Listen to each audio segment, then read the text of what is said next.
ഫാംകോം എന്നാണ് നമ്മളതിന് പറയുന്നത്. ഞങ്ങൾ അങ്ങ് ഇട്ടു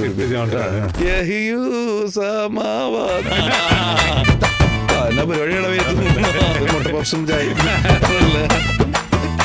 സിനി ഫയൽസും പ്രേക്ഷകരും ഷർഫുദ്ദീൻ ഇസ് ബാക്ക് എന്ന് പടക്കളം കണ്ടിട്ട് പറഞ്ഞപ്പോ എന്താ തോന്നി? ശരി, ഞാൻ പുറത്തായിരുന്നു എന്നുള്ളത് ഞാൻ അപ്പോഴാണ് റിയലൈസ് ചെയ്ത്. സത്യമുണ്ട്, നമുക്ക് വരുന്ന സിനിമകളിൽ നിന്നാണല്ലോ നമ്മൾ ചൂസ് ചെയ്യാൻ പറ്റുള്ളൂ. നമുക്ക് വേറൊരു സ്ഥലത്തേക്ക് പോകുന്ന സിനിമ നമുക്ക് വേണമെന്ന് പറയാൻ പറ്റില്ല. അപ്പൊ അങ്ങനെ വരുന്ന സിനിമകളിൽ കുറച്ചുകൂടി എന്തെങ്കിലും സാധ്യതയുള്ള സിനിമകൾ ചെയ്യാന്നുള്ളതാണ് ഞാൻ ട്രൈ ചെയ്യുന്നത്. ബാച്ചലർ പാർട്ടി 2 DX എങ്ങനെയാ പ്രൊനൗൺസ് ചെയ്യാ? അതിനെപ്പറ്റി എന്തൊക്കെ പറഞ്ഞുതരാൻ പറ്റും? ഒന്നും പറഞ്ഞുതരാം. പടക്കളം രഞ്ജിത്ത് സാറിന് ഇനിയും സാധ്യതകളുണ്ട്.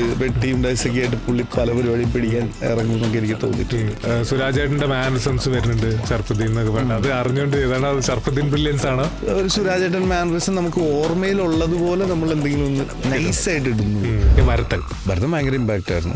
ഭരതൻ ഇമ്പാക്റ്റ് കൂടിയിട്ട് ഒരാഴ്ച വീട്ടിൽ നിന്ന് പുറത്തിറങ്ങില്ല.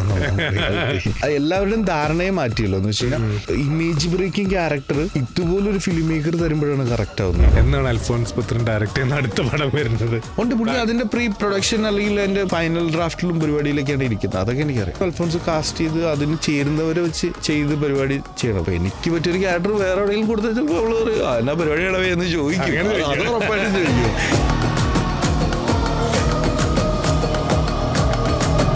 Star Jam presented by Kalyan Jewellers.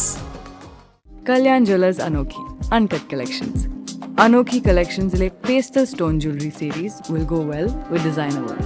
Sure ആയിട്ടും നിങ്ങളാകും പാർട്ടിയിലെ സ്റ്റാർ. ഷർഫുദ്ദീന്റെ കല്യാണമാണ് ഗായ്സ് സിനിമയില്.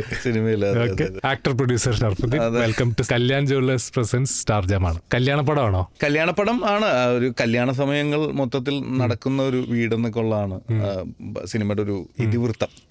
ഒരു കൂൾ സിനിമ എന്നുള്ളതാണ്. എന്താ പറയാ, ഈ ഇതിനു മുമ്പ് ഞാൻ ചെയ്തിരിക്കുന്ന മധുര മനോരമ പോലെയൊക്കെ ഉള്ള ഒരു സിനിമ അങ്ങനെ നമുക്ക് പറയാം. അങ്ങനത്തെ ഒരു സിനിമയാണ്. കുറച്ച് ചിരിക്കാനുണ്ടാവും, കുറച്ച് രസമുള്ള കുറച്ച് ഇമോഷണൽ സിറ്റുവേഷൻസ്, ഫാമിലി ബോണ്ടിങ്, അതൊക്കെ തന്നെയാണ്. മെയിൻ ഷർഫുദ്ദീന്റെ കല്യാണമാണെന്ന് ഇങ്ങനെ കേൾക്കുന്ന എല്ലാവരും അങ്ങനെയാണ്.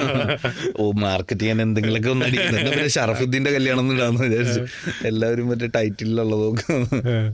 ജഗദീഷ് ചേട്ടൻ പറഞ്ഞൊരു ഡയലോഗില് തുടങ്ങാം നമുക്ക്. ഞാനിപ്പോ ഒരു പടം സെലക്ട് ചെയ്യുമ്പോൾ അതിൽ ഷർഫുദ്ദീനൊക്കെ ഉണ്ടോന്ന് നോക്കും. ഉണ്ടെങ്കിൽ പിന്നെ സേഫ് ആയിരിക്കും, പടം നല്ലതായിരിക്കും പുള്ളി പറഞ്ഞത്. അത്രയും കോൺഫിഡൻസ് ഷർഫൂല് ജഗദീഷ് ചേട്ടനുണ്ട് എന്നുള്ളത്. അതെ, അത് വലിയൊരു കോംപ്ലിമെന്റ് ആണ്. കഴിഞ്ഞ ദിവസമാണ് അങ്ങനെ പറഞ്ഞെന്ന് തോന്നുന്നു. പക്ഷെ എനിക്ക് സിനിമ നമുക്ക് അങ്ങനെ ഭയങ്കരമായിട്ട് ചൂസ് ചെയ്യാനുള്ള ശരിക്കും ഇതില്ല. നമുക്ക് വരുന്ന സിനിമകളിൽ നിന്നാണല്ലോ നമ്മൾ ചൂസ് ചെയ്യാൻ പറ്റുള്ളൂ. നമുക്ക് വേറൊരു സ്ഥലത്തേക്ക് പോകുന്ന സിനിമ നമുക്ക് വേണമെന്ന് പറയാൻ പറ്റില്ലല്ലോ. അപ്പൊ അങ്ങനെ വരുന്ന സിനിമകളിൽ കുറച്ചുകൂടി എന്തെങ്കിലും സാധ്യതയുള്ള സിനിമകൾ ചെയ്യാന്നുള്ളതാണ് ഞാൻ ട്രൈ ചെയ്യുന്നത്. അപ്പം ആ രീതിയിൽ വർക്കായിരിക്കും. അതുകൊണ്ടായിരിക്കും അങ്ങനെ ഒരു കോംപ്ലിമെന്റ് പറഞ്ഞത്. ഷർഫ് എങ്ങനെ സെലക്ട് ചെയ്യും? വരുന്ന സിനിമകളിൽ എങ്ങനെ സെലക്ട് ചെയ്യാം? എന്തൊക്കെ നോക്കും? ഇല്ല, ഞാൻ എൻ്റെ ഒരു ഇഷ്ടം തന്നെയൊക്കെ നോക്കും. പിന്നെ എന്താ പറയാ, ഈ സിനിമ വർക്കാവും എന്നുള്ളതാണ് ഏറ്റവും പറയാൻ പറ്റില്ലല്ലോ. അല്ല, വർക്കാവും എന്നുള്ള അതിൻ്റെ സ്ക്രിപ്റ്റിൽ ഇപ്പോൾ കോർ ഐഡിയയിൽ ഒരു കാര്യം ഉണ്ടെന്നുണ്ടെങ്കിൽ ചിലപ്പോൾ അതിനൊരു ഭയങ്കരമായ പതനം സംഭവിക്കില്ല എന്നൊക്കെ ഒരു റിയാലിറ്റി ഉണ്ടല്ലോ. അതിൻ്റെ ഐഡിയയിൽ ഒരു ഇൻട്രസ്റ്റിംഗ് ആയിട്ട് എന്തെങ്കിലും ഉണ്ടെങ്കിൽ അപ്പോൾ അങ്ങനെയൊക്കെയാണ് ചിന്തിക്കാറ്. പക്ഷെ ഞാൻ ഈ അടുത്ത് ചെയ്ത എല്ലാ ന്യൂ കമേഴ്സിൻ്റെ കൂടെയാണ്. എൻ്റെ എല്ലാ സിനിമകളും പുതിയ ആൾക്കാരുടെ കൂടെയായിരുന്നു ചെയ്ത്. അങ്ങനെ ഒരു എസ്റ്റാബ്ലിഷ്ഡ് ഡയറക്ടറുടെ കൂടെ ഒരു ലീഡ് സിനിമ ഇതുവരെ ചെയ്തിട്ടില്ലല്ലോ. അപ്പോൾ എനിക്ക് തോന്നുന്നു അങ്ങനെ നോക്കുമ്പോൾ അവരും ഞാനൊക്കെ ഒരേ പോലെ ആയിരിക്കും. ഒരു സിനിമയിലേക്ക് നമ്മൾ മാക്സിമം എല്ലാവരും ഇൻപുട്ട് ഇട്ടിട്ടാണ് ഒരു സിനിമ നോക്കുന്നത്. കൊളാബായിരിക്കും. അപ്പൊ അതിന്റെ ഒരു ഗുണം മറ്റേ ഹിമാലയത്തിൽ പോയിട്ട് ഒരു സാധനം ഇട്ടിട്ടുണ്ട്, ഒരു സ്റ്റോറി ഇട്ടിട്ടുണ്ട്. അപ്പൊ അതിലൊരു മറ്റേ മാപ്പിളപ്പാട്ടിന്റെ ഒരു സാധനം ഉണ്ടല്ലോ, മറ്റേ ഇത് ഇൻസ്റ്റാഗ്രാം പോസ്റ്റ് വീഡിയോ.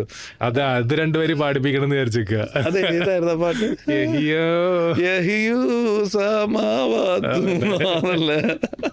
അത് അടിപൊളിയായി. അത് അവിടെ കൊണ്ടേ അത് ഇടാൻ കാരണം ആ റീലില് അല്ല, ഞാൻ ഹിമാലയത്തിൽ ചെയ്ത ഫോട്ടോ ഭയങ്കര മൂഡായിട്ട് ഭയങ്കര ഇച്ചിരി ഇതായിട്ടൊക്കെ ഇട്ട് അതിന് പറ്റിയൊരു പാട്ടൊക്കെ ഇട്ട് ചെറിയ SRKയുടെ സോങ് ഒക്കെ ഇട്ട് ഭയങ്കര. എന്നിട്ട് ഞാൻ അതിൻ്റെ ഒരു ജാനം ഇട്ടിട്ടാണ് ഞാൻ ഇതിട്ടത്. അത് കഴിഞ്ഞിട്ട് ഞാൻ കുറച്ച് ദിവസം കഴിഞ്ഞപ്പോൾ എനിക്ക് കോമഡി വന്നു വെച്ച് കഴിഞ്ഞാൽ ഇതിന്റെ ഒരു എന്താ പറയുക, ഇതിന്റെ ഒരു മേക്കിംഗ് വീഡിയോ വേണമല്ലോ ഈ ഒരു ഫോട്ടോയ്ക്ക് വേണ്ടി നടന്നത്, ബിഹൈൻഡ് ദ സീൻസ്. അതാണ് ഞാൻ അതായിട്ട് ഇട്ടത്. ഓക്കെ. ഷർഫുദ്ദീനിന്റെ പേരിലും ക്ലബ് എഫ് എമ്മിലും കോമൺ ആയിട്ടൊരു സാധനം ഉള്ളത് യു ഹൈലൈറ്റ് ചെയ്തിട്ടുണ്ട്. ക്ലബിന്റെ യു വേണ്ട, നമ്മൾ വലുതാക്കി വെച്ചിട്ടുണ്ട്. അത് ഞാൻ ഷർഫുദ്ദീന്റെ യു മാറി നിൽക്കുകയാണ് പേരിൽ. അതെങ്ങനെയാണത്? അതൊന്നുമില്ല കേട്ടോ. ഞാൻ എപ്പോഴും ഒരു സമയത്ത് ഒരു പണിയില്ല, വെറുതെ ഇരിക്കുമ്പോൾ നമ്മൾ ഫേസ്ബുക്ക് അക്കൗണ്ടിൽ എന്ത് ചെയ്യണം അന്ന് ചെയ്തു വെച്ചേക്കുന്നതാണ്. എനിക്ക് തോന്നുന്നു നേരത്തിനോ പ്രേമത്തിനൊക്കെ മുമ്പോ എപ്പോഴോ ചെയ്തു വെച്ചേക്കുന്നതാണ് ഷറഫുദ്ദീൻ. അപ്പൊ അതിങ്ങനെ എൻ്റെ പേഴ്സണൽ പ്രൊഫൈൽ അങ്ങനെ ചെയ്തു വെച്ചിരുന്നു. അത് കഴിഞ്ഞിട്ട് എൻ്റെ പേജ് ചെയ്ത് ശബരിയുടെ ബ്രദറായിരുന്നു, സന്ദീപേട്ടനായിരുന്നു. അപ്പോൾ സന്ദീപേട്ടൻ ഒരു ദിവസം പേജ് ഇങ്ങനെ ആ സമയത്തേക്ക് പ്രേമത്തിൻ്റെ പ്രൊമോഷനിലൊക്കെ സന്ദീപേട്ടൻ ഉണ്ടായിരുന്നു. അപ്പോൾ സന്ദീപേട്ടൻ ഞങ്ങളുടെ എല്ലാവരും പേരിൽ, ഞങ്ങൾക്ക് ആർക്കും പേജ് തുടങ്ങുക അങ്ങനത്തെ പ്ലാനോ അങ്ങനത്തെ ഒരു ഐഡിയ ഇല്ല. സന്ദീപേട്ടൻ പറഞ്ഞ എല്ലാവരും പേജ് തുടങ്ങി, ഞാൻ എല്ലാവരും പേജ് തുടങ്ങിയിട്ടേക്കാം പിന്നീട്. അപ്പം ഞാൻ എൻ്റെ പേജിൻ്റെ പാസ്വേഡ് ഞാൻ മേടിക്കുന്ന, അല്ലെങ്കിൽ എൻ്റെ പേജിൻ്റെ ഓണർഷിപ്പ് ഞാനത് എടുത്തത് 4-5 വർഷം കഴിഞ്ഞിട്ടാണ്. എന്ന് വെച്ച് കഴിഞ്ഞാൽ ഞാൻ ചോദിച്ച ഫേസ്ബുക്ക് പേജിന്റെ, അപ്പം അതുവരെ അത് മൈൻഡ് ചെയ്യാതെ വിട്ടൊരു കേസാണ്. അപ്പൊ സന്ദീപേട്ടൻ ചെയ്തു വെച്ചാണ് ഈ അതാ ഞാൻ ഓൾറെഡി എന്റെ പേഴ്സണൽ പ്രൊഫൈലിൽ അത് അങ്ങനെ തന്നെ ഇട്ടിരുന്നത്. ഇൻസ്റ്റാഗ്രാം ഷർഫുദ്ദീൻ തന്നെയാണോ മാനേജ് ചെയ്യണത് അതോ? അതെ, ഇൻസ്റ്റാഗ്രാം ഞാനുണ്ട്. പിന്നെ എന്റെ സിനിമയുടെ ഒക്കെ ടൈം ആവുമ്പോൾ ഞാനൊരു അഡ്മിനെ വെക്കും. ഓക്കെ. ഓരോ സ്ക്രിപ്റ്റിനും ഓരോ സിനിമയ്ക്കും അത് ഒരു ആക്ടറിലേക്ക് എത്തുന്ന വഴിയുണ്ടെന്ന് പറയാറുണ്ട്. അപ്പോൾ ഈ പടം എങ്ങനെ ഷർഫുലേക്ക് എത്തിയെന്ന് വെച്ചാൽ ഇത് ഭയങ്കര ഇൻട്രസ്റ്റിംഗ് ആണെന്ന് വെച്ചാൽ, ഞാൻ പെറ്റിന്റെ ഹെലോ മമ്മിയുടെ പ്രൊമോഷന് വേണ്ടി ദുബായിൽ പോയപ്പോൾ അപ്പോൾ അവിടെ വെച്ചിട്ട് പ്രദീപേട്ടൻ, ഇതിന്റെ കോ പ്രൊഡക്ഷനിലുള്ള പ്രദീപേട്ടനും പ്രൊഡക്ഷനിലുള്ള ശരത്തേട്ടനും കൂടി പ്രൊഡ്യൂസറാണ് പുള്ളിയും കൂടി ഞങ്ങൾ അവിടെ വെച്ച് കാണുന്നു. ഞങ്ങളൊരു ചായ കുടിക്കുന്നു. അങ്ങനെ ആരാമം എന്ന് പറഞ്ഞൊരു റെസ്റ്റോറൻറ്റ് ചായ കുടിക്കുന്നു. അവിടെ ചായ കുടിച്ച് വർത്താനമൊക്കെ പറഞ്ഞിട്ട് ഞങ്ങൾക്കൊരു പ്ലാൻ ഉണ്ട് എന്നൊക്കെ പറഞ്ഞ് ഇങ്ങനെ എൻ്റെ അടുത്ത് പറഞ്ഞാൽ ഓക്കെ നാട്ടിൽ ചെന്നിട്ട് ഞങ്ങൾ ഒരാളോട് പറയാം, ഒരു കഥ പറയാമെന്നുള്ള പ്ലാനൊക്കെ പറഞ്ഞ് ഇപ്പം ഞാൻ ശരി കേൾക്കാം എന്നൊക്കെ പറഞ്ഞ് ഓക്കെ ബാക്കിയുള്ള അവിടെ വന്നിട്ട് പിടിക്കാന്നുള്ള രീതിയിൽ സംസാരിച്ചു. അപ്പോൾ പ്രതിഭനായിട്ട് എനിക്ക് നേരത്തെ പരിചയമുണ്ട്, ശരതനെ അപ്പോഴും അവിടെ വെച്ചാണ് പരിചയം. അങ്ങനെയാണ് ഈ പറഞ്ഞ പോലെ നാട്ടിലെത്തിയിട്ട് ഒരു ദിവസം ശരതനെ വിളിച്ചിട്ട് നമ്മുടെ പരിപാടി പിടിക്കണ്ടേന്ന് ചോദിച്ചപ്പോൾ ഞാൻ റൈറ്ററോട് വിളിക്കാൻ പറയാം. റൈറ്റർ വരുന്നത് ജയ്വിഷ്ണുവാണ്. ജയ്വിഷ്ണു എന്നെ എയർപോർട്ടിലേക്ക് അങ്ങോട്ടേക്ക് കയറ്റിവിടാൻ വന്നവനാ. ഏത് ഈ ദുബായിക്ക് കയറ്റിവിടാൻ വന്നവനാ. അവനത് മിണ്ടിയിട്ടില്ല. ഞാൻ പിന്നെ തിരിച്ചു വന്നതിന് ശേഷം വിഷ്ണു ആണ് എൻ്റെ ഡയറക്ടർ, വിഷ്ണു. ബിബിനാണ് വേറൊരു റൈറ്റർ. ബിബിനും ജയ്വിഷ്ണുവും വിഷ്ണു കൂടി വന്നിട്ട് കഥ പറയുക. അങ്ങനെയാണ് ഈ സിനിമയിലേക്ക് എത്തിയത്. ഞങ്ങൾ കഥ കേൾക്കാൻ പറ്റിയൊരു സ്ഥലം അന്വേഷിച്ച് ഞങ്ങൾ ഇങ്ങനെ വണ്ടി ഓടിച്ച് കുറേ പോയി ഈ നമ്മുടെ ഔട്ടർ പള്ളിക്കര റൂട്ടിലേക്ക് കയറി. അവിടെ ഏതൊരു നല്ല രസമുള്ളൊരു പാടവും അവിടെ കുറച്ച് റോഡൊക്കെ ആയിട്ടൊരു സ്പേസ് ഉണ്ട്. അവിടെ പാടത്തിന്റെ ഇവിടെ ഇരുന്ന് മറ്റേ നമ്മൾ കലിങ്കിലൊക്കെ ഇരുന്ന് കേൾക്കാന്ന് പറയില്ലേ, അതുപോലെ ഒരു സ്ഥലത്തിരുന്നാണ് കഥ കേട്ടത്. കഥ കേൾക്കുമ്പോൾ സ്ഥലം മാറ്റർ ആണല്ലോ. ചില സൗണ്ടൊക്കെ ഇല്ലാത്ത ഒരു സ്ഥലം കിട്ടണമെന്നുണ്ടാവും. പിന്നെ ചായ പിടിക്കാൻ പറ്റിയാലും അതൊക്കെയാണ് അതിന്റെ സൗകര്യങ്ങൾ നോക്കിയിട്ടൊക്കെ പിടിക്കാന്ന്. റൂമിലൊക്കെ ഇരുന്ന് അങ്ങനെ കേൾക്കാൻ ഭയങ്കര മടുപ്പുള്ള എനിക്ക് കേട്ടോ. എല്ലാവർക്കും ഒറ്റ സ്ട്രെച്ചിൽ കേൾക്കും. അപ്പൊ അങ്ങനെ ഇല്ല, ചില ഒരു ഫസ്റ്റ് ഹാഫ് ബ്രേക്ക് മുട്ടപപ്സും ചായ എന്നിട്ട് ബാക്കി കേൾക്കും. ആര് കഥ പറയാൻ വന്നാലും ഇങ്ങനെ നല്ലൊരു ലൊക്കേഷൻ തേടി പോവാം. അത് അങ്ങനെ കംഫർട്ടബിൾ ആയിട്ടുള്ള ഒരു സീനിലാണല്ലോ നിൽക്കുക. പക്ഷെ മിക്കവാറും ഞാൻ അങ്ങനെ ആക്കും. വരുന്നവരെ ഞാൻ ചില നമുക്ക് ചായ പിടിച്ച വണ്ടിയിൽ എൻ്റെ കൂടെ അങ്ങനെ ചുറ്റും ഒരുപാട് പേരുണ്ടാവും കൂടെ. നമ്മുടെ GT-ല് ആരടുത്തും കണ്ടിട്ടില്ല. വണ്ടി ഇഷ്ടമുണ്ടോ? വണ്ടി ഇഷ്ടമാണ്. വണ്ടി ഭയങ്കര എന്താ പറയാ, ഞാൻ കാർ സെയിൽസിലായിരുന്നല്ലോ. അപ്പൊ കുറച്ച് കാറുകളെ കുറിച്ച് ആ സമയം മുതലേ അറിയാലോ. അപ്പൊ അങ്ങനെ ലാൻഡ് ആയതാണ്. പക്ഷെ ഭയങ്കര ഒരു ശരിക്കൊരു ഒറിജിനൽ മറ്റേ ഭയങ്കര മോട്ടോർ ഹെഡ് എന്നൊക്കെ പറയുന്ന ആ ലെവലിലുള്ള ഐറ്റം അല്ല. ഞാനൊരു കൂളായിട്ട് പിടിക്കുക. പക്ഷെ എനിക്ക് ഇങ്ങനെ ഒരു കാർ വന്നപ്പോൾ എടുത്തു. അങ്ങനത്തെ കാറുകളോടൊരു ഇഷ്ടമുണ്ട്. ഇപ്പൊ അങ്ങനത്തെ ഒരു കാർ നോക്കുന്നുണ്ട് എന്നുള്ളതാണ്. അല്ല, അതാണ് ഞാൻ ലാൻഡ് ആയിട്ടില്ല. പ്രൊഡ്യൂസർ വിജയ് ബാബു ഇവിടെ വന്നപ്പോൾ പറഞ്ഞൊരു കാര്യമുണ്ട്. അതായത് പടക്കളത്തിലെ ഞാൻ കണ്ടായിരുന്നു പടക്കളത്തിലെ ഷർഫുദ്ദീന്റെ ആ ക്യാരക്ടറും ആടും അതും തമ്മിൽ ഒരു യൂണിവേഴ്സ് കൊളാബ് നടത്തുകയാണെങ്കിൽ നന്നായിരിക്കും എന്ന് ആഗ്രഹമുണ്ടെന്ന് പറഞ്ഞു. എനിക്കും അത് ഭയങ്കര സിനിമയിൽ സിനിമ ചെയ്യാം. പക്ഷെ അല്ലാതെ തന്നെ രഞ്ജിത്ത് സാറിന് ഇനിയും സാധ്യതകളുണ്ട്. ടീം ഡൈസൊക്കെ ആയിട്ട് പുള്ളി പല പരിപാടിയും പിടിക്കാൻ ഇറങ്ങുമെന്നൊക്കെ എനിക്ക് തോന്നിയിട്ടുണ്ട്. നിങ്ങൾ തമ്മിൽ അങ്ങനെ സംസാരം ഉണ്ടായിട്ടുണ്ടോ? അതോ പുള്ളി എപ്പോഴേലും ഞങ്ങൾ സംസാരിച്ചിട്ടുണ്ട്. ഞങ്ങൾ സിനിമ തുടങ്ങുന്നതിന് പടക്കം തുടങ്ങുന്നതിന് മുമ്പ് ഈ ക്യാരക്ടറിന് ഭയങ്കര സാധ്യതകളുണ്ട് എന്നുള്ള രീതിയിൽ. പക്ഷെ എനിക്ക് വേറൊരു കാര്യം ഞാൻ പറയട്ടെ, ഞാൻ മറ്റേ ഈ പടം വാഴയും നമ്മുടെ മോഹിനിയാട്ടവും പിന്നെ മറ്റേ ആടും കണ്ടു കഴിഞ്ഞപ്പോൾ എനിക്ക് തോന്നിയത് ഇനി ഫ്രൈഡേയിൽ ഒരു പടം വന്നു കഴിഞ്ഞാൽ പുള്ളി തന്നെ പിടിക്കാൻ ചാൻസ് ഉണ്ട് രഞ്ജിത്ത് സാറ്, അല്ലേ? പുള്ളിക്ക് തന്നെ അല്ലെങ്കിൽ അങ്ങനത്തെ ക്യാരക്ടേഴ്സ് ഒക്കെ പുള്ളിക്ക് ചെയ്യാന്ന് തോന്നുന്നു. പുള്ളി ഭയങ്കര അടിപൊളിയായിട്ട് അതെ അതെ അതെ അല്ലേ 3 സിനിമകളിലും പുള്ളി ഇതായിട്ട് ചെയ്തിട്ടുണ്ട്. കൂട്ടത്തിൽ പറഞ്ഞ കാര്യമുണ്ട്, ഷർഫുദ്ദീന് ആട് യൂണിവേഴ്സിൽ വരേണ്ട ആളായിരുന്നു. അതെ അതെ അതെ എങ്ങനെയോ മിസ്സായി പോയതാണ്. അതെ അതെ അതെന്ന് വെച്ച് കഴിഞ്ഞാല് എനിക്ക് ഓർമ്മയുണ്ട് ആടിൽ ഈ ഹാജി മസ്താൻ സലാം വയ്ക്കും, പിന്നെ മറ്റേ ടൈറ്റിൽ ട്രാക്ക്, ഈ ട്രാക്കൊക്കെ എന്നെ മിഥുൻ ഈ പറഞ്ഞാലും മിഥുനിൻ്റെ സ്ക്രിപ്റ്റ് കഴിഞ്ഞ അപ്പം തന്നെ എനിക്ക് അയച്ചിട്ടുണ്ട്. മെയിൽ ചെയ്ത് ഞാൻ വീട്ടിലിരുന്ന് ഒറ്റ സ്ട്രെച്ച് വായിച്ച് അന്ന് തന്നെ വിളിച്ച് സംസാരിച്ച അടിപൊളി. കാരണം ഞങ്ങൾ ഫ്രണ്ട്സാണ്. ഈ പടത്തിൽ ഞാൻ ഉണ്ടാവും എന്നുള്ള ടോക്കല്ലായിരുന്നു, പക്ഷെ അഭിപ്രായത്തിനയക്കുന്നു. അപ്പം ഭയങ്കര ഇഷ്ടമായിട്ട് പിന്നെ പാട്ട് വന്നപ്പോൾ ഒരു ദിവസം സ്റ്റേഡിയത്തിൽ പോയിരുന്ന് എന്നെ ഈ പാട്ടൊക്കെ കേൾപ്പിച്ചു. അടിപൊളി ഷാനൊക്കെ ചെയ്ത് തന്നാടാന്നൊക്കെ പറഞ്ഞ് പാട്ടൊക്കെ കേട്ടു.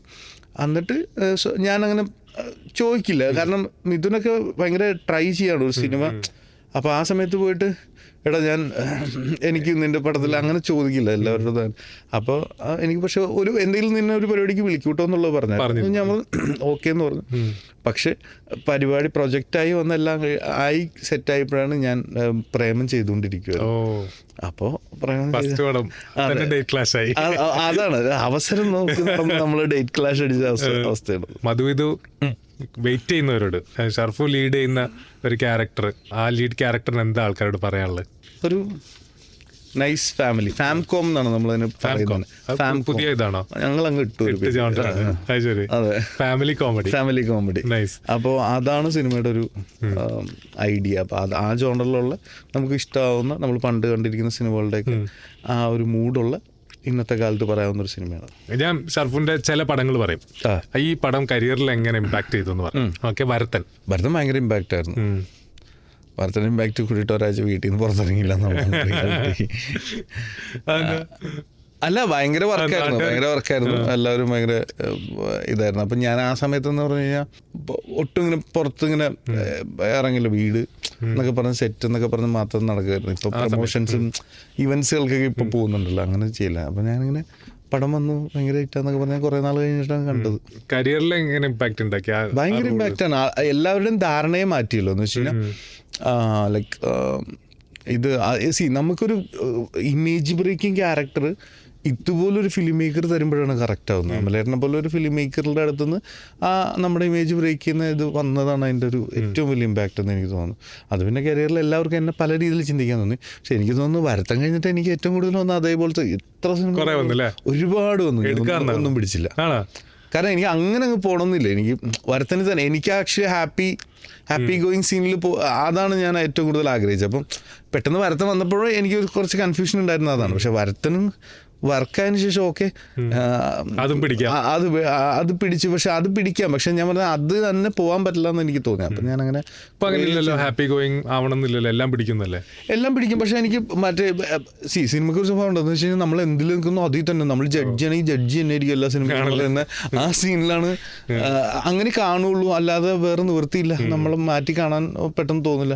അപ്പോൾ നമ്മൾ തന്നെ ഇങ്ങനെ കഷ്ടപ്പെട്ടു കാസ്റ്റിംഗ് മാറ്റാൻ ആ സമയത്ത് ഷർഫ് എന്താ ചെയ്തോണ്ടിരുന്നത്?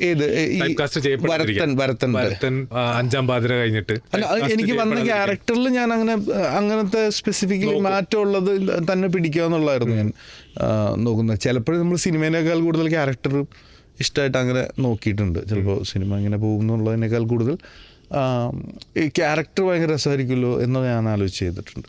അഞ്ചാം പാതിരയുടെ ഇമ്പാക്ട് എന്തായിരുന്നു? അഞ്ചാം പാതിര ഇതുപോലെ തന്നെ ഫസ്റ്റ് ഭരതൻ ഇറങ്ങുമ്പോൾ ആ ദിവസത്തിനെ കുറിച്ച് എനിക്ക് കൃത്യമായൊരു ഇതുണ്ടെന്ന് വെച്ച് കഴിഞ്ഞാൽ എന്താ പറയുക, ഭരതൻ ഇറങ്ങണം നാളെ എന്നുള്ള സീൻ നമുക്കുണ്ട്. അപ്പോൾ അത് എങ്ങനെ വരും എന്നൊക്കെ ഉള്ളതൊക്കെ തലയിൽ കിടക്കുന്നുണ്ട്. അഞ്ചാം പാതിരയുടെ കേസിൽ പറയുമ്പോൾ അഞ്ചാം പാതിര ഇറങ്ങുന്ന ദിവസം ഈ പറഞ്ഞാലും ഞാൻ ഓഫീസിലൊക്കെ പോയിരുന്ന് കുറച്ച് ഓഫീസിൽ ചെന്ന് രാവിലെ എന്തോ ഒരു അത്യാവശ്യമുള്ള കാരണം കൊണ്ട് പോയിരുന്ന് കുറച്ചും കഴിയുമ്പോൾ ഞാനത് വിട്ടു. അന്ന് വർക്ക് ചെയ്യണ്ടായിരുന്നു. എനിക്ക് ചെറിയൊരു ബിസിനസ് പരിപാടി ഉണ്ട്, സ്വന്തം ട്രാവൽ കമ്പനി ഉണ്ട്. അപ്പം അത് അവിടെ പോയിരുന്നിട്ട് കുറച്ച് നേരം കഴിഞ്ഞപ്പോൾ ഞാനത് ഇവിടുത്തെ പ്രശ്നങ്ങൾ കാരണം കൊണ്ട് ഇന്ന് 5-ാം പാത റിലീസാന്നുള്ള തലേന്ന് പോയി. ഞാൻ അവിടുത്തെ പ്രശ്നങ്ങൾ ഇങ്ങനെ കുറേ നിൽക്കുകയാണ്. അപ്പം ഇതിൻ്റെ ഇടയിൽ ഒരു കോൾ വന്ന് എടുത്ത്, അപ്പോൾ AD ആണ് 5-ാം പാതയുടെ, ചേട്ടാ എന്ന് പറഞ്ഞിട്ട് ഞാൻ എന്നാണ് പടം ഓക്കെ അടിപൊളി സൂപ്പറാണ്. പിന്നെ അപ്പം തന്നെ എനിക്കൊരു 5-6 കോള് വരികയാണ്. അപ്പോൾ ഫസ്റ്റ് ഷോ, ആ മോർണിംഗ് ഷോ കഴിഞ്ഞിട്ട്, അപ്പം ഞാനിങ്ങനെ എൻ്റെ കൂടെയുള്ള മനാഫ് പടം അടിച്ചിട്ട് ഭയങ്കര പരിപാടിയാണെന്നുള്ള പറയണത്. അപ്പോൾ ഇന്ന് റിലീസുണ്ടായിരുന്നു മനാഫ്. അപ്പോൾ അവിടെ അപ്പോൾ അങ്ങനെയാണ്. പിന്നെ അവിടുന്ന് ഭയങ്കര ഒരു പോക്കല്ലായിരുന്നു. അത് ഭയങ്കര അടിപൊളിയായിരുന്നു. 5-ാം പാതയുടെ ഇമ്പാക്റ്റ് അങ്ങനെയാണ്. പടക്കളം ഭയങ്കര എന്താ പറയുക, ഞാൻ ഒട്ടും ഒരു നെഗറ്റീവ് ഷെയ്ഡ് ചെയ്യാൻ മൂടില്ല എന്ന ഒരു, കാരണം പെറ്റിൻ്റെ ഷൂട്ട് നടക്കുമായിരുന്നു. അപ്പം ഞാനിപ്പോൾ അങ്ങനത്തെ ഒരു സിനിമയൊക്കെ ചെയ്തിട്ട് ഞാൻ പിന്നെ വീണ്ടും ഇങ്ങനൊരു സിനിമ പിടിക്കണമെന്നൊക്കെ ആലോചിച്ചൊരു നെഗറ്റീവ് ക്യാരക്ടർ പിടിക്കേണ്ടെന്നൊക്കെ ഉള്ള മൂഡൊക്കെ എനിക്കുണ്ടായിരുന്നു. പക്ഷെ ഞാനീ പറഞ്ഞ പോലെ വിജയ് ബാബു ബ്രോ വന്ന് ഞങ്ങളിരുന്ന് വർത്താനമൊക്കെ പറഞ്ഞ് അപ്പം അങ്ങനെ ഇതിലേക്കൊരു ജോയിൻ ചെയ്ത് തീരുമാനം. പിന്നെ എനിക്ക് അതിലേറ്റവും ഇതെന്ന് ഞാൻ പറഞ്ഞിട്ടുണ്ടെന്ന് വെച്ചാൽ അതിൽ ഫുൾ ആ ഫസ്റ്റ് ഹാഫിലെ രഞ്ജിത്ത് സാറാണെങ്കിൽ ഞാൻ ചിലപ്പോൾ പിടിക്കില്ലായിരുന്നു. സെക്കൻഡ് ഹാഫിലുള്ള സാധ്യതകളാണ് എനിക്ക് പേഴ്സണലി ത്രില്ല് തന്നത്. അതാണ് ഞാൻ ഏറ്റവും കൂടുതൽ ആലോചിച്ചത്. അവിടെ ആയിരിക്കും എനിക്കൊരു സ്പേസ് ഉണ്ടാവാന്ന് ഞാൻ. അതിൽ ചില സ്ഥലങ്ങളിൽ നിൽക്കുമ്പോൾ സുരാജേട്ടന്റെ മാനറിസംസ് വരുന്നുണ്ട്, ഷർഫുദ്ദീൻ എന്നൊക്കെ പറഞ്ഞു. അത് അറിഞ്ഞുകൊണ്ട് ചെയ്താണ്. അത് ഷർഫുദ്ദീൻ ബ്രില്യൻസ് ആണോ? അല്ല, ഞാൻ ഭയങ്കരമായിട്ട് സുരാജേട്ടനെ ഞാൻ ആ രീതിയിൽ സുരാജിന്റെ ക്യാരക്ടറിനെ ഞാൻ ഒരിക്കലും നോക്കിയിട്ടുമില്ല. സുരാജേട്ടൻ പ്ലേ ചെയ്യുന്നോ ഒന്നും ഞാൻ പിടിച്ചില്ല. ഞാൻ അതങ്ങനെ പ്ലാൻ ചെയ്തിട്ടേ ഇല്ല ഞാൻ. പക്ഷെ ഏതെങ്കിലും സീൻ ഷോട്ട് വരുമ്പോൾ ചെറിയ ഒരു സുരാജേട്ടൻ മാനറിസം നമുക്ക് ഓർമ്മയിലുള്ളതുപോലെ നമ്മൾ എന്തെങ്കിലും ഒന്ന് നൈസായിട്ട് ഇടുന്നു. അതല്ലാതെ അത് ഭയങ്കരമായിട്ട് ഇന്ന സീനിൽ അങ്ങനെ പ്ലാൻ ചെയ്തില്ല. സത്യമായിട്ട് ഞാൻ എൻ്റെ മൈൻഡിൽ അത് ഉണ്ടായിരുന്നില്ല അങ്ങനെ ഒരു പരിപാടി. അത് സ്വാഭാവികമായിട്ട് ആ സീനിൽ വരുമ്പോൾ ചിലപ്പോൾ ആ ഷാജി സാർ ആണല്ലോ എന്നൊരു ധാരണയിൽ അങ്ങ് പോകുന്നു. മറന്നുപോയായിരുന്നു അങ്ങോട്ടും ഇങ്ങോട്ടും. അയ്യോ, എനിക്ക് പിന്നെ ഒരു ധാരണയുണ്ട്. സുരാജേട്ടൻ മറ്റേ അവിടെ മധുരയിൽ ഏതോ സിനിമ ചെയ്തുകൊണ്ടിരിക്കുക. സുരാജേട്ടൻ വന്നിട്ട് ഇടയ്ക്ക് കോമ്പിനേഷൻ സീൻ, എടാ ഇപ്പോ ഞാൻ ആരാണ് എന്ന് ചോദിക്കുന്ന സ്ഥലത്തായിരുന്നു നിന്നുകൊണ്ടിരുന്നത്. എല്ലാവർക്കും ഉണ്ടാട്ടെ, എനിക്കും ഉണ്ടായിരുന്നു. ഞാനും പിന്നെ എനിക്ക് ഒരു ഐഡിയ കിട്ടും ഡ്രസ്സ് എടുത്തിടുമ്പോൾ. പക്ഷെ ഇടയ്ക്ക് ഡ്രസ്സിൽ നമ്മൾ മാറിയല്ലോ. അപ്പം ആ സാഹചര്യങ്ങൾ ഈ പറഞ്ഞ പോലെ ഭയങ്കര ഇൻട്രസ്റ്റിംഗ് ആയിട്ട്. പക്ഷെ എന്താ ഡയറക്ടർ പെയിൻ ഭയങ്കര പുള്ളിക്ക് അത്ര കൺവിക്ഷൻ ഉണ്ട്. ഇതാണ് എന്താ പറയുക, ഇതാണ് ചേട്ടാ, ഇത്രയും മതി ചേട്ടാ. മനുവിൻ്റെ അടുത്ത് ആക്ച്വലി ഞാൻ ഇംപ്രൂവൈസ് ചെയ്യുന്ന സാധനമൊക്കെ നാടകം നടത്തിയാണ് ഞാൻ മറ്റേ നേടിയെടുക്കുന്നത്. അതെ പാസ്സാക്കി എടുക്കുന്നത്. അത് പക്ഷെ ഇടയ്ക്ക് മനു അല്ല ഭയങ്കര പോപ്പുലർ ആ ഡയലോഗ്. മനുവിന് ടെൻഷൻ ഉണ്ടായിരുന്നു. കാരണം മനുവിന് എനിക്ക് ഭയങ്കരമായിട്ട് അങ്ങനത്തെ ഒരു ഡയലോഗ് സിനിമയിൽ വേണ്ട എന്നൊക്കെ ഉള്ള തോന്നലൊക്കെ ഉണ്ടാവുന്ന ഒരാളാണെന്ന് എനിക്ക് തോന്നുന്നു. പക്ഷെ അത് ആ സിനിമയിൽ ആ സാഹചര്യത്തിൽ മാത്രമേ ഹ്യൂമർ വരുള്ളൂ. അപ്പം അങ്ങനെ ഞാൻ കഴിഞ്ഞിട്ടാണ് അത് കഴിഞ്ഞിട്ട്. പക്ഷേ സിനി ഫയൽസും പ്രേക്ഷകരും അല്ലെങ്കിൽ ആൾക്കാർ ഷർഫുദ്ദീൻ ഇസ് ബാക്ക് എന്ന് പടക്കളം കണ്ടിട്ട് പറഞ്ഞപ്പോ എന്താ തോന്നി? ശരിക്കും ഞാൻ പുറത്തായിരുന്നു എന്നുള്ളത് ഞാൻ അപ്പോഴാണ് റിയലൈസ് ചെയ്ത്. സത്യമുണ്ട്. ആ പുള്ളിയുടെ തിരിച്ചുവരവെന്നൊക്കെ പറഞ്ഞ് എൻ്റെ ഫ്രണ്ട്സിന്റെ ബ്രദേഴ്സ് അങ്ങനെയൊക്കെ പറയുന്നത് കേട്ടപ്പോൾ ഞാൻ ശരിക്കും ഒറിജിനലി ഞാൻ പടം ചെയ്യണ്ടായിരുന്നു, ഞാൻ കളത്തിലില്ലായിരുന്നോ എന്നുള്ളത് എനിക്ക് ഭയങ്കരമായിട്ട് അത് തോന്നിയായിരുന്നു. പക്ഷെ അത് എന്താണ് ഒരു പടക്കളം പോലൊരു സിനിമ നമുക്ക് കിട്ടണ്ടേ? ലൈക്ക് അങ്ങനത്തെ സിനിമ കിട്ടിയാൽ മാത്രമാണ് അത് കാര്യമുള്ളൂ. പടക്കളം കളത്തിലെത്തിച്ചു. അതെ വീണ്ടും ഞാൻ ഒരു 2 കാര്യങ്ങൾ പറയാം. ഇതിൽ ഷർഫുദ്ദീൻ ഇഷ്ടമുള്ളത് ചൂസ് ചെയ്യാൻ പറഞ്ഞാൽ, അല്ലെങ്കിൽ ഏത് സെലക്ട് ചെയ്യുന്നുള്ളൊരു ചലഞ്ചായിട്ട് എടുത്തിട്ട് സെലക്ട് ചെയ്യുകയാണെങ്കിൽ ഏത് സെലക്ട് ചെയ്യുന്ന അറിയാനാണ്. വരത്തല ജോസി അല്ലെങ്കിൽ 5-ാം പാതിരയിലെ ഡോക്ടർ ബെഞ്ചമിൻ ലൂയിസ് എന്ന് പറഞ്ഞു കഴിഞ്ഞാൽ ഹീറോ ഇതൊക്കെ ഉണ്ടായിരുന്ന ഒരു ക്യാരക്ടറാണ്. പൊതുവായിട്ട് അത് നമുക്ക് ഇഷ്ടമാണല്ലോ, അതായിരിക്കും അതിൻ്റെ ഒരു കാരണം. അതല്ല അതിൻ്റെ ബാക്കി എല്ലാ രീതിയിലും നോക്കുകയാണെങ്കിൽ ജോസിയാണ്. കാരണം അപ്പോൾ എനിക്കൊരു ജോസി വന്നതുകൊണ്ട് മാത്രമല്ലേ ബെഞ്ചമിൻ വന്നത്. അങ്ങനെ ഒരു കണക്ഷൻ ഉണ്ടോ? അല്ല, തീർച്ചയായും ഞാൻ നെഗറ്റീവ് ചെയ്ത് അത് വർക്കായത് കാരണം കൊണ്ടായിരിക്കുമല്ലോ എന്നെ ആഷിഖും ഇതിനും കൂടി പിന്നെ അഞ്ചാം പാതിരയിലേക്ക് ചിന്തിക്കുന്നത്, അല്ലെങ്കിൽ ഇതിന്റെ ആദ്യത്തെ ചിന്തക്കാണല്ലോ കൈയടിക്കേണ്ടത്. അങ്ങനെ പറഞ്ഞിട്ടുണ്ടോ? അതെ, ജോസി കണ്ടിട്ടാണ് അല്ലെങ്കിൽ അതുകൊണ്ടാണ് അല്ല എനിക്ക് ആയിരിക്കും, കാരണം നെഗറ്റീവ് ആലോചിച്ചത് അങ്ങനെ ആയിരിക്കുമല്ലോ, അല്ലെങ്കിൽ അത് റിസ്ക് ആയിരിക്കും. എന്നിട്ട് പോലും അത് റിസ്ക് ആയിരുന്നു എന്നാണ് എനിക്ക് തോന്നാറ്. ബെഞ്ചമിൻ, കാരണം സിനിമയുടെ ലാസ്റ്റ് കാണിക്കുന്ന ഈ ക്യാരക്ടർ വർക്കാവണം. ഈ ക്യാരക്ടർ വർക്കായില്ല എന്നുണ്ടെങ്കിൽ എന്തിലാണല്ലോ. അതെ അതെ അതെ. കോമഡി ഓർ ത്രില്ലർ എന്ന് വെച്ചാൽ ഷർഫുദ്ദീൻ ഇപ്പൊ എന്ത് സെലക്ട് ചെയ്യും ആസ് ആൻ ആക്ടർ? കോമഡി പടം ചെയ്യുന്നതാണ് എല്ലാവരും സന്തോഷമാണ്. പിന്നെ കൊമേഡിയൻ എന്നുള്ള ആ ഒരു ഇതല്ല എൻ്റെ പേരിലുള്ളത്. അപ്പം ശരിക്കും കോമഡിയിൽ തന്നെ നിൽക്കാനാണ് താല്പര്യം. ഓക്കെ, പ്രൊഡ്യൂസർ ഷർഫുദ്ദീനിലേക്ക് പോകാം നമുക്ക്. ഒരു പ്രൊഡ്യൂസറായിട്ട് പെറ്റ് ഡിറ്റക്റ്റീവ് ചെയ്തതിന്റെ സങ്കടം, സന്തോഷം, സ്ട്രഗിള് ഇതൊക്കെ പറഞ്ഞു തരാം എനിക്ക്. സന്തോഷം, സ്ട്രഗിളുണ്ട്. സന്തോഷം എന്ന് വെച്ച് കഴിഞ്ഞാൽ ഈ പറഞ്ഞ പോലെ അങ്ങനെ ഒരു സിനിമ ചെയ്യാൻ റെഡി ആയതുകൊണ്ട് ഞാനൊരു എന്താ പറയുക, ഞാൻ അല്ലെങ്കിൽ ഞാൻ വീട്ടിൽ നിന്ന് വരും, സിനിമ ചെയ്യും, വീട്ടിൽ പോകും, അതിൻ്റെ പ്രൊമോഷൻ വരും. അതല്ലാതെ എനിക്ക് ഇൻഡസ്ട്രിയിൽ വേറെ ഒരു രീതിയിലുള്ള കണക്ഷൻസോ അല്ലെങ്കിൽ ആരുമായിട്ടൊരു സംസാരമോ അങ്ങനെ ഒന്നുമില്ല. പൊതുവായിട്ട് ഞാൻ അങ്ങനെ ആ സിനിമ ചെയ്യുമ്പോൾ അതിൻ്റെ പ്രൊഡ്യൂസറായിട്ട് അതായത് എൻ്റെ സിനിമ ചെയ്ത ആൾക്കാരൊക്കെ ആയിട്ടൊക്കെ അറിയാമെന്നല്ല, ഇതിന് മറ്റൊരു സൈഡിൽ എനിക്ക് ആരുമായിട്ടും ഒരു കണക്ഷൻസ് ഒന്നുമില്ല. അപ്പം ഞാനൊരു സിനിമ ചെയ്തുകൊണ്ട് എനിക്കുണ്ടായ ഗുണമെന്ന് വെച്ച് കഴിഞ്ഞാൽ കോൺടാക്ട്സ് കാര്യങ്ങളെല്ലാം ഉണ്ടായി. അപ്പോൾ അതെല്ലാം നല്ല റിലേഷൻസായി മാറി. അപ്പോൾ അത് ഭയങ്കര അടിപൊളിയായിട്ട് തോന്നി. പിന്നെ അത് കുറച്ചും കൂടി ഇൻട്രസ്റ്റിംഗ് ആയിട്ട് എനിക്ക് തോന്നി. സാലറി എടുത്താണ് പലപ്പോഴും പ്രൊഡക്ഷനിലേക്ക് ഇറക്കിയത്. സാലറി പിന്നെ അതല്ലേ ഉണ്ടാവുള്ളൂ. അതെ അതെ അതെ, വേറെ പടത്തിൽ നിന്ന് ഒരു പൈസ എടുത്ത് തന്നെയാണ് നമ്മൾ ഇതിലേക്ക് ഇറക്കിയത്. ഇപ്പൊ ഇനി പ്രൊഡക്ഷൻ അങ്ങനത്തെ ആഗ്രഹങ്ങളൊക്കെ ഉണ്ടോ? ഉണ്ട്, തീർച്ചയായിട്ടും ഉണ്ട്. ഞാൻ ചിലപ്പോൾ ഈ വർഷം ചെയ്യും. ഷർഫുദ്ദീൻ ഒരു പടം പ്രൊഡ്യൂസ് ചെയ്യണമെങ്കിൽ എന്തായാലും വേണ്ടത്? എൻ്റെ പൊന്നെ എനിക്കറിയില്ല, കാരണം അതെന്താണെന്ന് എനിക്കിപ്പോഴും പിടികിട്ടിട്ടില്ല. അറിയില്ല. ഞാൻ വേണം നിർബന്ധമില്ല, അത്രേ ഉള്ളൂ. ഞാൻ വേണം നിർബന്ധമില്ല. പെറ്റ് ഡിറ്റക്റ്റീവ് സ്ട്രഗ്ലിംഗ് ഫേസിലേക്ക് പോയപ്പോഴാണ് സ്വയം പ്രൊഡ്യൂസറായിട്ട് ഇറങ്ങാൻ തീരുമാനിച്ചത്? പെറ്റ് ഡിറ്റക്റ്റീവ് സിനിമ സംഭവിക്കാൻ ബുദ്ധിമുട്ടായി എന്നുള്ള സംഗതി വന്നപ്പോൾ ഇതിൻ്റെ കൂടെ കുറേ പേരൊക്കെ ഉണ്ടായിരുന്നു. ഒരു ഇമോഷണൽ ഡിസിഷനാണ് അതെന്ന് വെച്ച് കഴിഞ്ഞാൽ. അതല്ലാതെ ഞാൻ ഭയങ്കര പ്ലാൻ ചെയ്തിട്ട് ഇതിൻ്റെ ഒരു റിസൾട്ടിൽ സെറ്റ് ചെയ്ത് ഇറങ്ങിയതല്ല. അതൊരു ഇമോഷണൽ ഡിസിഷൻ എന്താണെന്ന് വെച്ച് കഴിഞ്ഞാൽ എന്ന് ഞാൻ ചെയ്യാം എന്ന് പറയില്ല നമ്മൾ, അങ്ങനത്തെ ഒരു പരിപാടിയായിരുന്നു. ഹാപ്പിയാണോ പെറ്റ് ഡിറ്റക്റ്റീവിന്റെ പ്രൊഡ്യൂസർ? ഹാപ്പിയാണ്, ഭയങ്കര ഹാപ്പിയാണ്. കാരണം പ്രൊഡ്യൂസർ ഹാപ്പിയാവുന്ന പൈസ വരുമ്പോഴാണ് കൂടുതലും. അതെ അതെ, ഇനി അല്ല എന്തെങ്കിലും പൈസയുടെ ഏറ്റക്കുറിച്ചിലുണ്ടെങ്കിലും ഞാൻ അതിൽ മറ്റുള്ള ലാഭങ്ങളും കാണുന്നുണ്ട്. ഓക്കെ, നമുക്ക് അൽഫോൻസ് പുത്രനോട് നേരിട്ട് ചോദിക്കാൻ പറ്റാത്തതുകൊണ്ട് ചോദിക്കാൻ പറ്റുന്ന ചില ആൾക്കാരുണ്ട്. അവരിലൊരാളാണ് ഷർഫുദ്ദീൻ. എന്നാണ് അൽഫോൻസ് പുത്രൻ ഡയറക്റ്റ് ചെയ്യുന്ന അടുത്ത പടം വരുന്നത്? ഞാനിപ്പോ ഒരു കാര്യം ആലോചിച്ചോളൂ, അല്ല വെറുതെ ഇങ്ങനെ ആലോചിച്ചാണ്. അൽഫോൻസിന്റെ കാര്യം പറഞ്ഞപ്പോൾ അൽഫോൻസിന് ഉടനടി ഒന്ന് വിളിക്കേണ്ട കാര്യം ഉണ്ടായിരുന്നല്ലോ. അല്ല ഞാൻ ചോദിച്ചിട്ടുള്ള ഒന്നും അങ്ങനെ സിനിമയുടെ പരിപാടികളൊന്നും പറഞ്ഞിട്ടില്ല. അങ്ങനെ ഒന്നും കമ്മ്യൂണിക്കേറ്റ് ചെയ്തിട്ടില്ല. പരിപാടിയിൽ ഇരിപ്പുണ്ട് പുള്ളി. അതല്ലാതെ ഞങ്ങൾ അങ്ങനെ ആവശ്യം സംസാരിക്കാറില്ല. വേറെ എന്തെങ്കിലും പടം ഉണ്ട്. പുള്ളി അതിന്റെ പ്രീ പ്രൊഡക്ഷൻ അല്ലെങ്കിൽ അതിന്റെ ഫൈനൽ ഡ്രാഫ്റ്റിലും പരിപാടിയിലൊക്കെയാണ് ഇരിക്കുന്നത്. അതൊക്കെ എനിക്കറിയാം. ഓക്കെ, നമ്മളൊക്കെ ഉണ്ടോ എന്നുള്ള അന്വേഷണം നിങ്ങൾ നടത്താറുണ്ടോ? ഉണ്ടാവുന്നുള്ള ഉറപ്പുണ്ടോ? അല്ല, അങ്ങനെ എനിക്ക് ഉറപ്പില്ല. അങ്ങനത്തെ ഒരു സാധനം അൽഫോൺസ് പിടിക്കേണ്ട എന്നുള്ളതാണ്. എന്ന് വെച്ച് കഴിഞ്ഞാൽ ഇപ്പോ നിങ്ങളെ ചെയ്യണമെന്നില്ല. കാരണം അതെ, തീർച്ചയായും അൽഫോൺസ് കാസ്റ്റ് ചെയ്ത് അതിന് ചേരുന്നവരെ വെച്ച് ചെയ്ത് പരിപാടി ചെയ്യണം. അപ്പം ഇപ്പം എനിക്ക് പറ്റിയൊരു ക്യാരക്ടർ വേറെ എവിടെയെങ്കിലും കൊടുത്താൽ ചിലപ്പോൾ അവള് എന്നാ പരിപാടി ഇടവേ എന്ന് ചോദിക്കും. അത് ഉറപ്പായിട്ടും ചോദിക്കും. നിങ്ങൾ ഒരുമിച്ച് കൂടണമെങ്കിൽ ആര് വിചാരിക്കണം? കാരണം സിജുവിനോട് ചോദിച്ചപ്പോൾ പറഞ്ഞു അൽഫോൻസ് പുത്രൻ തന്നെ വിചാരിക്കണം. നിങ്ങൾ സിനിമ ചെയ്യാനാണോ അതോ നിങ്ങൾ ഒരുമിച്ച് കൂടണമെങ്കിലും ഒരു സ്പേസിൽ വരണമെങ്കിൽ അതങ്ങനെയാണോ? അൽഫോൺസ് അല്ല, ഞങ്ങളല്ലാതെ എല്ലാവരും ഈ അടുത്തൊക്കെ ഇരുന്നപ്പോഴും അൽഫോൺസ് ഉണ്ടായിരുന്നില്ല. അപ്പോൾ നിങ്ങൾ കൂടി? ഞങ്ങൾ മറ്റേ അപ്പോൾ അവൻ അവിടെ ചെന്നൈയിലായിരുന്നു. ഓക്കെ, പ്രേമത്തിന് 10ാം വർഷ പരിപാടി അല്ല കാരണവര് മൂപ്പരായതുകൊണ്ട്. അതെ അതെ, പുള്ളി വന്നാല് പുള്ളിയുടെ കഥ ഞാൻ കേട്ടു. ട്രിപ്പ് പോയപ്പോ റൈറ്റ് സൈഡ് എടുത്ത് വീട്ടിലേക്ക് തന്നെ പോയത്. അപ്പൊ പുള്ളി അടുത്ത് കഴിഞ്ഞ ദിവസം വിളിച്ചിട്ട് ചോദിച്ചായിരുന്നു, മൂന്നാറ് പോകണ്ടേ, നമ്മളന്ന് മിസ്സാക്കിയതല്ലേ എന്ന് എൻ്റെ അടുത്ത് വിളിച്ച് ചോദിച്ചായിരുന്നു. ആണോ? കിച്ചും ഷർഫുദ്ദീനും ഒരുമിച്ച് സ്കൂളിൽ പഠിച്ചിട്ടുണ്ടപ്പോൾ പുള്ളി ആക്ടറും ഷർഫുദ്ദീൻ ഡയറക്ടറും ആവാന്നായിരുന്നു നിങ്ങളുടെ ആഗ്രഹം? ഞങ്ങൾ അങ്ങനെയൊക്കെ വർത്താനൊക്കെ പറഞ്ഞിട്ടുണ്ട്. ഡയറക്റ്റ് ചെയ്യാൻ ആഗ്രഹമുണ്ടോ ഇപ്പൊ? ഉണ്ട്, തീർച്ചയായിട്ടും. പരിപാടികൾ പഠിച്ചോ? പരിപാടി പഠിക്കുക എന്നൊക്കെ പറഞ്ഞു കഴിഞ്ഞാൽ അത് വേറെ എന്തോ, ഞാൻ അങ്ങനെ ചിന്തിച്ചിട്ടൊന്നുമില്ല.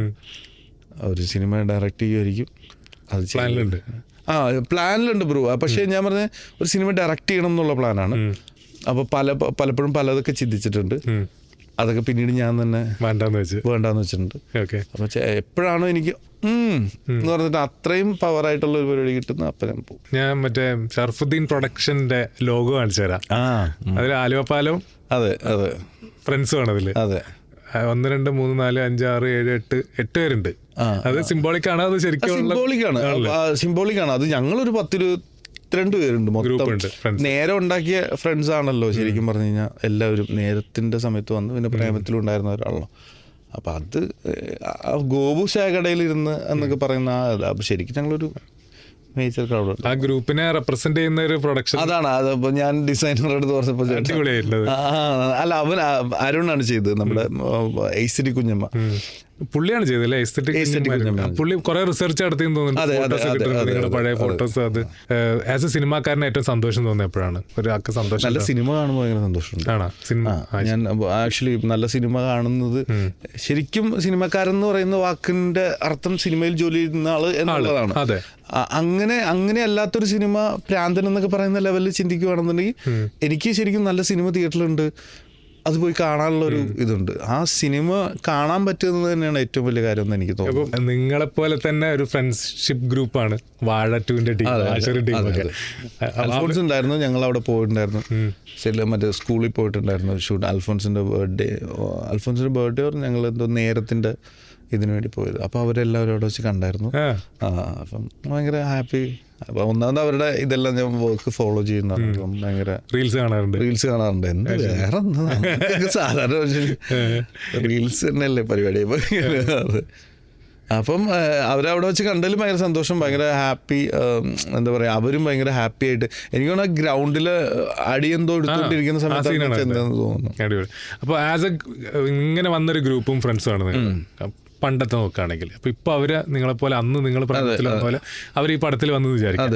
അവരോട് ഇപ്പോഴത്തെ ഒരു സീനിയർ ഷർഫുദ്ദീന് കൊടുക്കാനുള്ള ഒരു പോയിന്റ് ചോദിക്കുകയാണ്, എന്താ പറയാ അവരോട്? കാരണം അവരും ഫ്രണ്ട്സാണ്. എന്നെ പോലെ പലരും അഡ്വൈസ് ചെയ്യും, ഒന്നും കേൾക്കണ്ടെന്നുള്ളത് ആണല്ലേ.